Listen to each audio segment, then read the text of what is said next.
Assalamualaikum warahmatullahi wabarakatuh. Saya Yufaira Kabian dari kelas Humas 6C akan memaparkan sedikit materi tentang teori contingency of accommodation. Teori contingency of accommodation in public relation merupakan kritik terhadap model two-way symmetric. Dalam teori excellence public relation, para penggagas teori ini antara lain Glenn T. Salmeron, Fritz Kropf, Brian Reber, Amanda Ikansel, Lynn Sellet, dan Michael Mitro. Mereka menganggap bahwa model two-way symmetric terlalu menyederhanakan kompleksitas praktik public relation. Mereka menegaskan bahwa praktik PR bergerak dalam suatu kontinum antara advokasi total dan akomodasi total, dengan akomodasi dan advokasi sebagai strategi utama dalam hubungan dengan publik. Akomodasi ini sebagai upaya memenuhi kebutuhan organisasi dan publik melalui dialog, negosiasi, dan kompromi.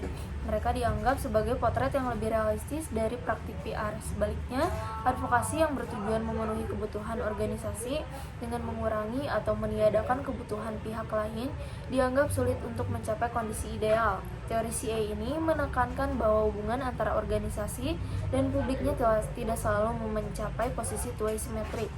Yang pertama, karena berbagai faktor, termasuk faktor hukum dan juga etika. Namun teori CA ini tetap menganggap bahwa model simetrik sulit diterapkan dalam praktik, karena relasi publik seringkali memerlukan pilihan antara akomodasi dan juga advokasi. Hal ini menunjukkan bahwa perbedaan antara teori CA dan excellence sangat tipis. Namun, teori CA lebih menekankan realitas kompleksitas praktik public relation. Teori CA ini menunjukkan bahwa sikap organisasi pada kontinum akomodasi dan juga advokasi dipengaruhi oleh faktor-faktor internal dan juga eksternal. Variabel-variabel tersebut dapat mempengaruhi sikap PR terhadap publik tertentu pada suatu waktu tertentu. Teori ini menegaskan bahwa sikap atau posisi PR pada kontinum bersifat dinamis dan sangat tergantung pada perubahan situasi yang terjadi, baik dari dalam maupun dari luar organisasi. Lalu selanjutnya ada variabel eksternal. Yang pertama, ancaman-ancaman, urusan hukum atau tuntutan, litigation, peraturan pemerintah, government regulation, publisitas negatif, potensial damaging publicity, lingkungan industri environment, perubahan dinamis atau tidak statis. Lalu ada jumlah pesaing dan level persaingan kompetitor, kondisi SD di lingkungannya, apakah ada kelebihan sumber daya ataupun tidak.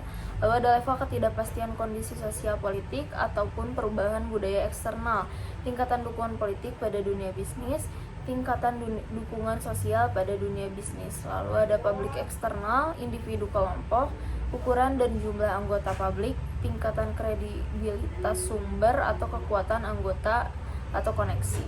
Pengalaman publik di masa lalu dalam melakukan perubahan, berhasilnya ataupun kegagalannya.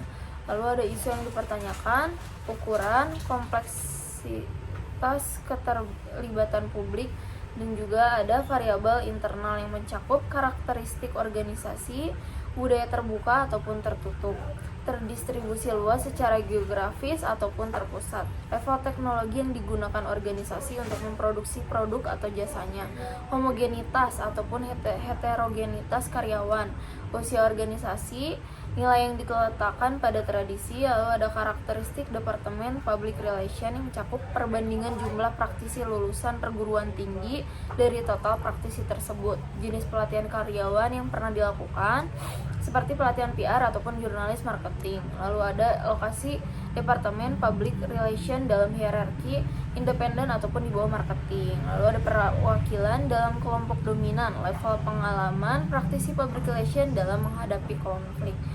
Lalu ada karakteristik koalisasi dominan yang disebut top management, nilai-nilai politiknya konservatif ataupun liberal, yang terbuka ataupun tertutup pada perubahan. Lalu ada gaya manajemen yang otoriter ataupun relax. Lalu ada level kepekaan sosial yang disebut altruisme. Lalu ada ancaman internal threats, kerugian atau keuntungan ekonomi akibat implementasi kebijakan. Lalu ada persepsi negatif karyawan atau stockholders terhadap organisasi, persepsi negatif pada reputasi personal, pada pengambilan keputusan, karakteristik individual, ada koalisi dominan, line managers, dan pelatihan dalam public relation marketing journalism. etika personal, kemampuan toleransi dalam menghadapi ketidakpastian. Sekian yang bisa saya paparkan. Kurang lebihnya mohon maaf. Wassalamualaikum warahmatullahi wabarakatuh.